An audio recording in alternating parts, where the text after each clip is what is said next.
The Alpine Path, The Story of My Career by Lucy Maud Montgomery. Chapter 10. Of all the places we have visited in Scotland thus far, I like Inverness best. In itself, it is only a small grey town, but the surrounding scenery is magnificent. We drove out to Culloden the evening of our arrival, and it is one of the drives that for sheer pleasure will always stand out in my memory. The road was exceedingly lovely, and we were fortunate enough to have a nice old driver who knew all the history and legend of everything, and was very willing to tell it in delightful, broad Scotch. The next day we visited Tomnahurich, the famous cemetery of Inverness. It deserves its fame. I am sure it must be the most beautiful cemetery in the world. It is a large hill outside the city, rising in a perfect cone and thickly covered with trees. The name is a Gaelic word meaning the Hill of the Fairies, and surely it must once have been a spot meet for a fairy kingdom and the revels of Titania. Seen at eventide against a sunset sky, it seems a veritable outpost of the land of old romance. We returned by way of the Caledonian Canal to Fort William, and thence by train. The sunset effects on the mountains along our way were wonderful. If I were to live near mountains for any length of time, I should learn to love them almost as much as I love the sea. August 13th, 1912. Last Monday we visited Roslin Chapel, a wonderful specimen of Gothic work in perfect preservation. This is the chapel of Scott's ballad, Fair Rosabelle. Seemed all on fire that chapel proud, where Roslin's chiefs uncoffined lie. Wednesday we left Edinburgh and went to Alloa to visit friends. Thursday we did Dollar Glen. I had never heard of this place until Mr. M. of Alloa told us of it. Yet it is one of the wildest, grandest spots we have seen in all Scotland. If Scott had touched it with his genius, it would be as widely known as the Trossachs. Indeed, it is much what I had imagined the Trossachs to be. Dollar Glen is like a deep gash cleft down through the heart of the mountain. Stirling and Abbey Craig on Friday, places steeped with romance. Yesterday we came to Berwick to spend a week in the Marmion country. Mr. M. and Miss A. came with us. Berwick is a moat quaint, antiquated old town. As we live on the Spittal side, when we want to go anywhere we have to be rowed over the river mouth by one of the half-dozen quaint old ferrymen who have boats for hire. Last night we all went for a walk along the Spittal shore by moonlight. It was beautiful, but so like the Cavendish shore that it made me bitterly homesick.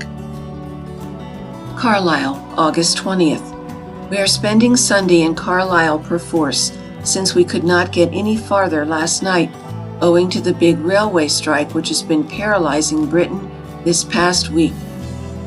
At Berwick we did not suffer from it nor heed it. We let the outer world go by and lived in realms of romance where ferry boats and Shanks mare were the only desired means of locomotion. Last Monday we went to Holy Island and explored the ruins of the old abbey, which was the scene of Constance de Beverley's death in Marmion. We had an enjoyable sail down to Holy Island, but the return home was sadly different. It was quite rough, and how that wretched little steamer pitched and rolled. Both our gentlemen became so overcome that they had to retire temporarily from the scene, while Miss A. and I fought off surrender only by a tremendous effort of will, and would have suffered less, I think, if we had just allowed ourselves to go. Luckily, seasickness is never fatal, and next day we were all ready for an excursion to Norham Castle, a very ruinous ruin.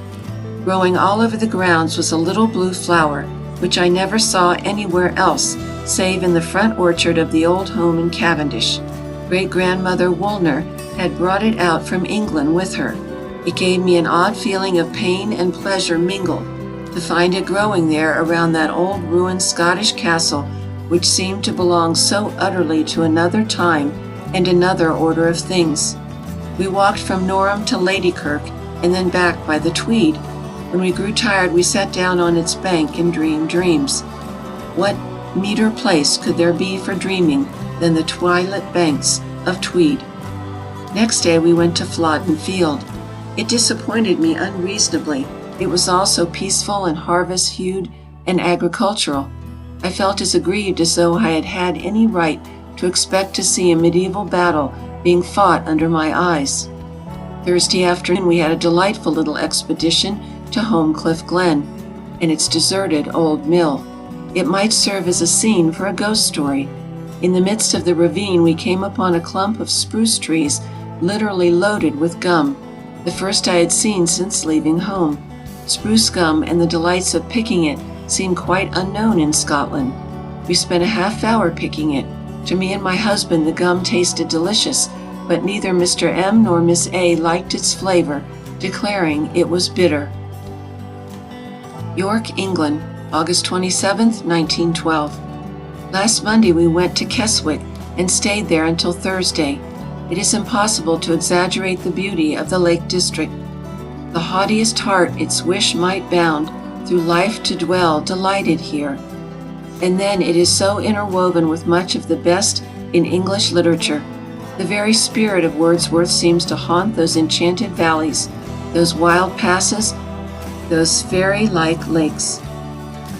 Monday afternoon we took a coach drive around Lake Derwentwater. All was beautiful. An interesting sight was the Castle Rock, which figures as the magic castle of St. John in Scott's Bridal of Triermain. There is only one point where the resemblance to a castle, said to be very striking, can be seen, and we were not fortunate enough to see it from that particular point. Tuesday we went to Buttermere Lake. Wednesday we motored for 80 miles around Lake Windermere. Some of the huge rocks on the mountaintops are of very peculiar shape. One of them is named the Lady Playing on the Organ. It is on the very top of a majestic mountain and certainly does, from one point of view, look exactly like a woman seated at a huge organ. Somehow it captivated my imagination and I wove 100 fancies around it. Who was the player, sitting forever at her mighty instrument? And what wonderful melodies did she play on it when the winds of heaven blew about her, and the mountain tempests thundered, and the great stars stayed to listen? That evening we walked out to the Druid Circle, a ring of large stones on a hilltop, supposed to have been in old time a temple of the sun. Nothing I have seen thus far made such a vivid impression on me as this. The situation is magnificent. The hill is completely encircled by a ring of the most famous mountains in the Lake District, Helvellyn and Skiddaw among them, and the sense of majesty produced was overwhelming. Certainly those old sun worshippers knew how to choose their sites. To stand there at sunset in the temple of a departed creed, surrounded by that assembly of everlasting hills, and picture the rites, perchance dark and bloody, which must once have been celebrated there, was an experience never to be forgotten. Friday we came to York, mainly to see the magnificent cathedral. It is magnificent, a dream of beauty made lasting in stone.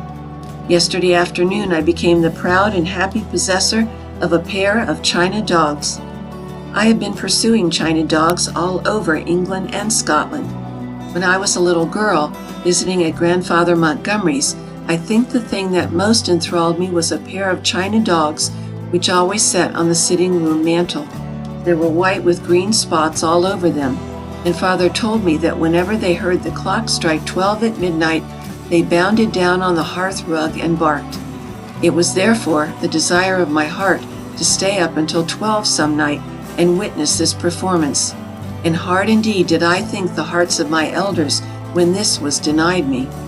Eventually I found out, I forget how, that the dogs did nothing of the sort. I was much disappointed over this, but more grieved still over the discovery that Father had told me something that wasn't true. However, he restored my faith in him by pointing out that he had only said the dogs would jump down when they heard the clock strike. China dogs, of course, could not hear. I have always hankered to possess a pair of similar dogs, and as those had been purchased in London, I hoped when I came over here I would find something like them. Accordingly, I have haunted the antique shops in every place I have been, but until yesterday without success. Dogs, to be sure, there were in plenty, but not the dogs of my quest. There was an abundance of dogs with black spots and dogs with red spots, but nowhere the aristocratic dogs with green spots. Yesterday, in a little antique shop near the Great Minster, I found a pair of lovely dogs and snapped them up on the spot. To be sure, they had no green spots. The race of dogs with green spots seems to have become extinct. But my pair have lovely gold spots and are much larger than the old park corner dogs.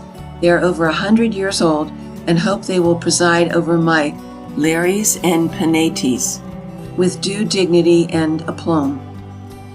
Russell Hotel, London, September 18th, 1912. So much has been crammed into this past fortnight that I have rather overfed feeling mentally. But when time is limited and sights unlimited, what are harassed travelers to do?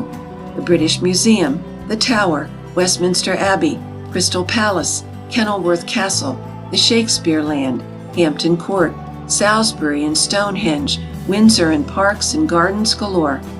Our hotel is in Russell Square, the haunt of so many of the characters in Vanity Fair. One expects to see Amelia peering out of a window looking for George, or perhaps Becky watching for Joss. Our afternoon at Kenilworth Castle was a delight. Of course, we had to be pestered with a guide, but I succeeded in forgetting him and roamed the byways of romance alone. I saw Kenilworth in its pride when aspiring Leicester entertained haughty Elizabeth. I pictured poor Amy Robsart creeping humbly into the halls where she should have reigned as mistress. Back they thronged from the past, those gay figures of olden days, living, loving, hating, plotting as of yore. Last Thursday we went to see the Temple Church, in the grounds of which Oliver Goldsmith is buried. The church is a quaint old place, set in a leafy square, which, despite the fact that Fleet Street is roaring just outside it, is as peaceful and silent as a Cavendish road. But when I recall that square, it is not of the quaint old church and poor Noel's grave that I shall think. No, it will be of a most charming and gentlemanly pussycat, of exquisite manners, who came out of one of the houses and walked across the square to meet us. He was large and handsome and dignified, and any one could see with half an eye that he belonged to the caste of Vere de Vere. He purred most mellifluously as I patted him, and rubbed himself against my boots as though we were old acquaintances, as perchance we were in some other incarnation. 9 out of 10 cats would have insisted on accompanying us over to Oliver's grave, and perhaps been too hard to get rid of. Not so this Marquis of Carabas. He sat gravely down and waited until we had gone on, seen the grave, and returned to where he sat. Then he stood up, received our farewell pats, waved his tail amiably, and walked gravely back to the door from which he had emerged, having done the honor of his domain in most irreproachable fashion. Truly he did give the world assurance of a cat. We sail for home next Thursday on the Adriatic. I am glad, for I am replete with sightseeing. I want now to get back to Canada and gather my scattered household gods around me for a new consecration. As my husband was pastor of an Ontario congregation, I had now to leave Prince Edward Island and move to Ontario. Since my marriage, I have published 4 books: Chronicles of Avonlea, The Golden Road, Anne of the Island, and The Watchman, the latter being a volume of collected verse. The Alpine path has been climbed after many years of toil and endeavor.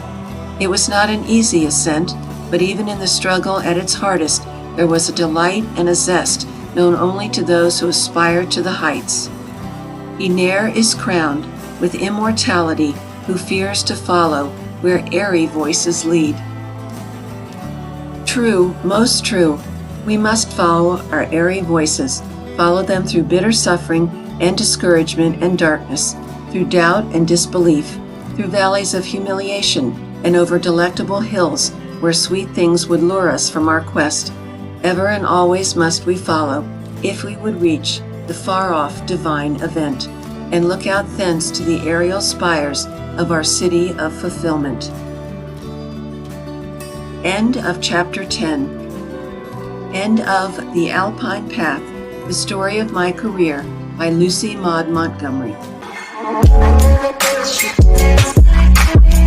makes me mad.